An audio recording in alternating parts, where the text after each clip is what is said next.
Today we have on the show the founder and executive chairman of Choccity Group. A very handsome, friendly. Sometimes you need to know people, not just professionally, but who they are. So that tells you a lot of what they bring on to what they do. So today, make welcome our guests to the show. You're welcome. Thank you so much. My name is Audu Maikori. I'm a lawyer by training, and I am from Kaduna State, the great country of Nigeria. I am very passionate about Africa. I'm very passionate about the creative sector. I'm very passionate about people, because everything that we do in life is really around people.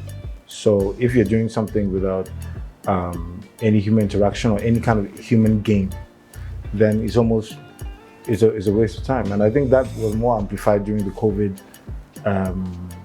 pandemic, where we found ourselves by ourselves and we could not relate with other people.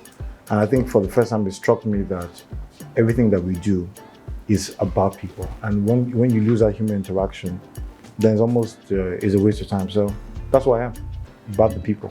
That's beautiful, because actually when you have people, you have wealth. You can be an island and everything you have is useless. So that's a very important part of you, which is good to know and something we can all learn from. Okay. Now, on your post, you said something very, very significant. Last year, you made a post on Father's Day. Yes, with interesting write-up. You said, the concluding paragraph stated that, note, there's difference between fathering a child and being a father to a child. That's very deep. And then you raise a toast, to the ladder. Now that ladder for you, what was that phrase?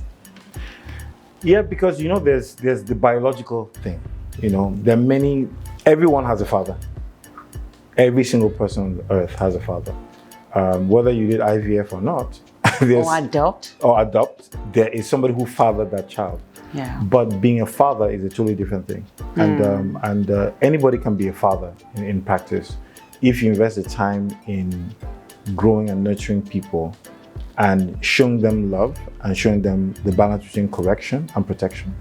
And I toast to those fathers. And some of us were blessed to have fathers who fathered us, who were fathers to us as well.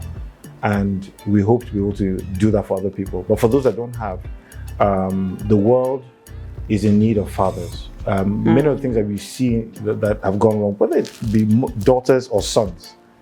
Now, I'm not talking about sons, I'm talking about sons and daughters, is that there's a role that each parent plays in the life of a child.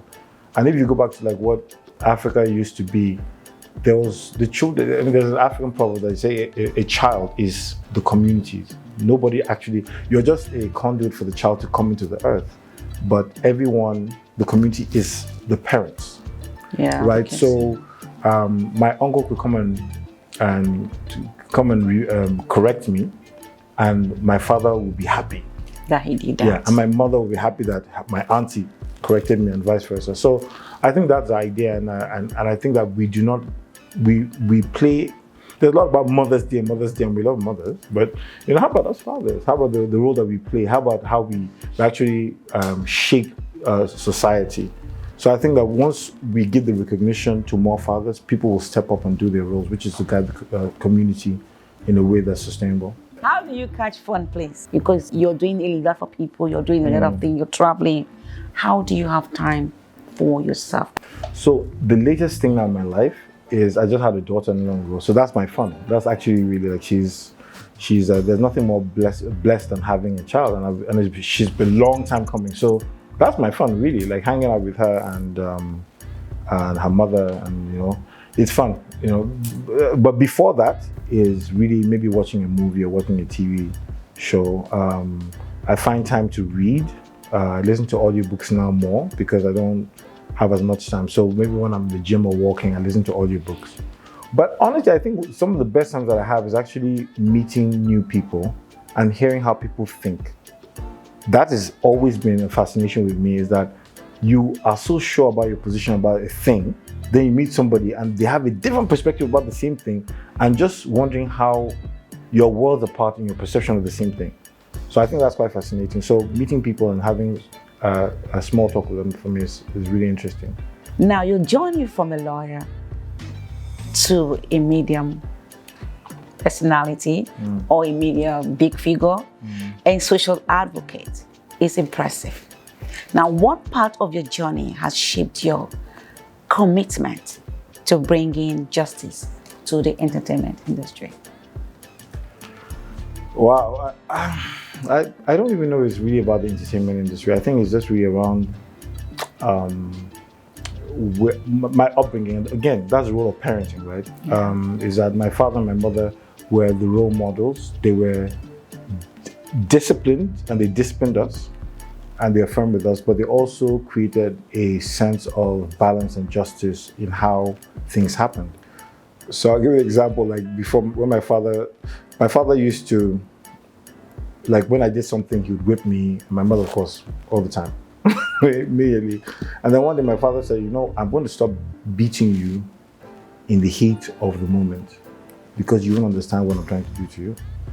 So he would say, so when you do something wrong, let's say maybe I stole suya, for example. I didn't just steal suya, but just say that. But if I did, my father would say, so your mother said you stole suya. This is on Tuesday. Say yes. I will say yes. I'm like, they're like, okay, we'll see. And that's all. So I'm stewing for Tuesday, Wednesday, Thursday, Friday. And when I don't expect you on Saturday, just relax. You say, Audu. My name will echo around the house, wherever I'm in the house. And then I'll come in, and then he'll explain, he'll say, what happened? First of all, he wants to hear my part of the story. Okay, explain to me, okay, then he'll mete out the judgment, because he's a lawyer as well. And my father, I have a couple of, my brother's a lawyer as well, so I come from a family lawyer. So he would say, you want to be a lawyer? Then you need to learn how to defend yourself. So explain to me. When he finishes, he says, okay, you're going to get your koboko. And then we had the 2-mouth koboko and we had the 5-mouth koboko. So depending on the intensity of the thing, I take one of them. But the point though was, there was a fair hearing. Yeah. Right? So you knew what. Yes, you know what you're doing. I'm not just angry and beating you. I'm saying I want to teach you something out of this. So I think that was very helpful in shaping my idea around justice. But the other thing too is I think that the positions that we have in life, they're not really for us. They're for people. And I think that if you understand that, then when you have a position of power, it's your job to empower people. That's really the whole purpose. We get it wrong. We think it's just for us and our families, but it's actually for people who may not have the benefit of that advantage. So I've been involved in things like Enough is Enough. I've been involved in all these things and just advocacy and talking up for people who do not have a voice, because that's why you have a voice. Your voice is to be used for other people, it's not for you. Remember, you don't need the voice because you're talking to yourself right now. Right? You don't use your mouth to talk to yourself. So the voice is for other people. So if we're not being the voice of the voiceless, then there's actually no point having the platform that we have. So that's sort of like, I think that informs a lot of things that I do. Thank you so much. It's been wonderful meeting you and chatting with you. Thank you. Thank you.